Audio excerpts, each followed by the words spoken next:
Welcome back.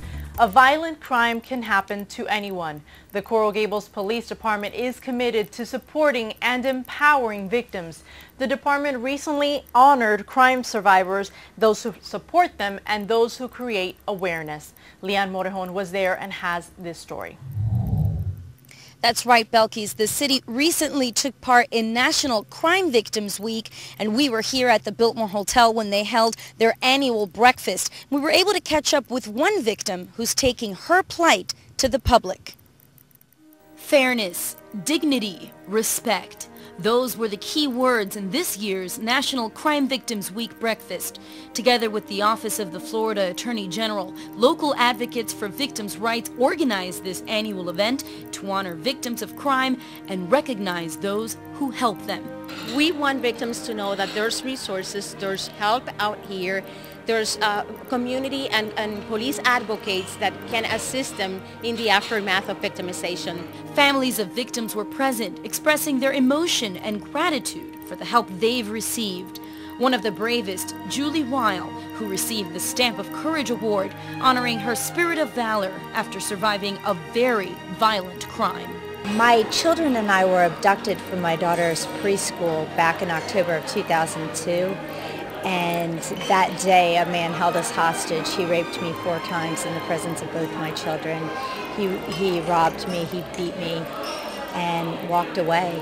And it took a coordinated effort between law enforcement and the state attorney's office to finally bring justice to my family. Using her pain as motivation, Julie was able to make sure that justice was served. Her rapist received 7 life sentences. She was able to turn a horrific episode into a learning experience for others. She hosts her own website, keepingmomsafe.com, in an effort to prevent other women from being victims. I'm so grateful, and I just want to inspire everyone in law enforcement who works with and people who work with victims, and to let them know that the words that they say and the way that they act can really mean the difference between being a victim and being a survivor. For victims advocates like Coral Gables' own Katia Castellanos, watching victims empower themselves after living through a nightmare is an inspiration. It's inspiring for us to see the survivors and give the testimony, because it's very important for the community at large to know that there's 23 million crimes every year in the United States, and nobody knows who's going to be next. So it creates awareness that there is crime out there, that there are survivors, and that they need our help.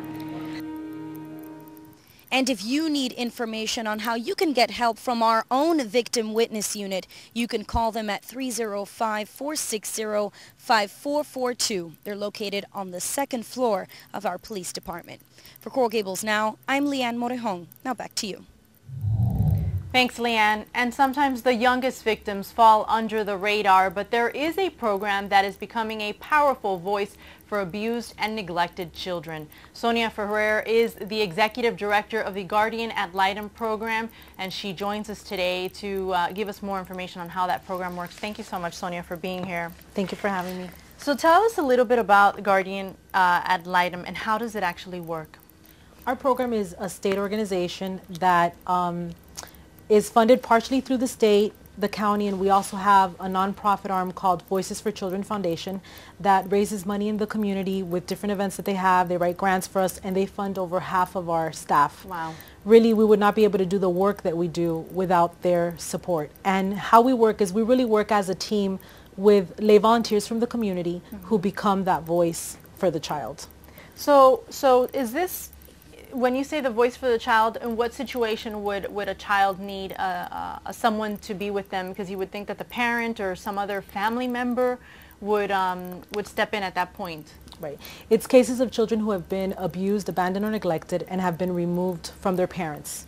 And they come into court, and the court appoints us as their guardian ad litem. So, you know, the parents come into court, they have a court-appointed lawyer, the Department of Children and Families represents the state, and if the child does not have a volunteer assigned to them, they have no voice really in the courtroom.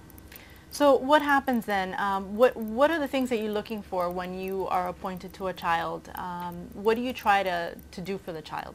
You know, our goal is really to make sure that we find a permanent and stable home for these children that's safe. And we ask our volunteers to commit to a year because there's so many people that are involved in these cases. There's different social workers that come in, judges often rotate as well, and many times the only consistency that has that history and what's happened to that child is that volunteer guardian ad litem. And what are the type of volunteers that you have? It seems like they would need some sort of law background, or that they would be lawyers. You know, and I'm glad that you asked that question, because I think it's a myth that exists out there in the community, where people feel that if you're not an attorney, if you're not a police officer and don't have some kind of background, how can I do this? And you don't need to have any of those things. You need to be someone who just has a passion to really want to help the children, and we will train them to be prepared to navigate that legal system. We offer a 30-hour training for all of the volunteers. They go through a thorough background check. And they do training that covers what happens in the court, the legal advocacy piece. They learn about different abuses that occur, whether it's sexual abuse, physical abuse, and they learn how to communicate with the families in the system. And then they go out there and they visit with the child once a month and communicate to the court what service needs that child has. Do you find that that happens a lot, that they get attached, that it really becomes something, you know, special for the volunteer as well? You know, I think that you wouldn't be human if you didn't have that connection. So I think it's a very different role. It's not like Big Brothers and Big Sisters, where you take a child out to the movie for the weekend and you're kind of a mentor. This is an advocacy role, and you're there to make sure as to what's in their best interest and make that recommendation. So I think there's a fine line. And I think that, you know, many of our volunteers later in life, the case may close out and still continue to have contact with that child, and that's okay. But it's important for them to know that their role really is to make sure that they're advocating for them in court, and that child's needs are being met while they're part of the system.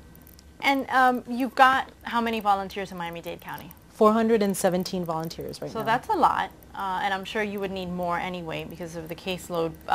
Do you have, how many would you have in Coral Gables? We actually have about 62 volunteers in Coral Gables, and you know, I think because most of our cases are either located way north or way south, Coral Gables is really an excellent location because you're pretty central in Dade County, and so I think it's a little bit easier for the volunteers to decide what works better for them with their cases. And because this program works on volunteers, you try and honor them every year. So you just held your, what do you call it, recognition? Our annual recognition. Tell us about that. Well, I actually wanted to share with you that last year, for the first time, because of budget cuts and everything that went on, we thought that we were not going to be able to have our recognition dinner.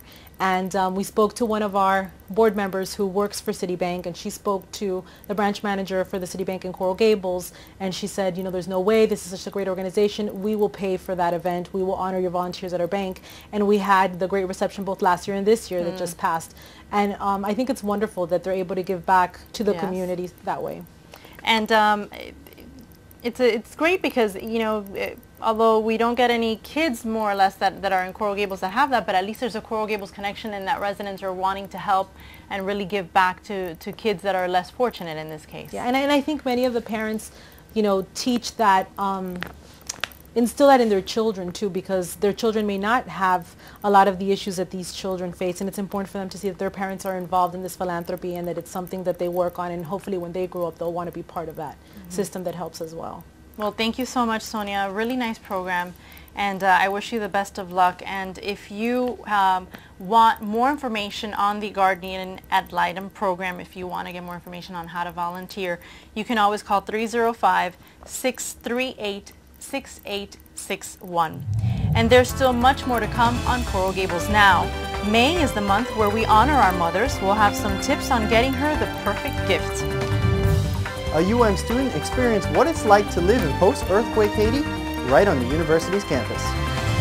And the city celebrates its 85th birthday. Coral Gables Now will be right back.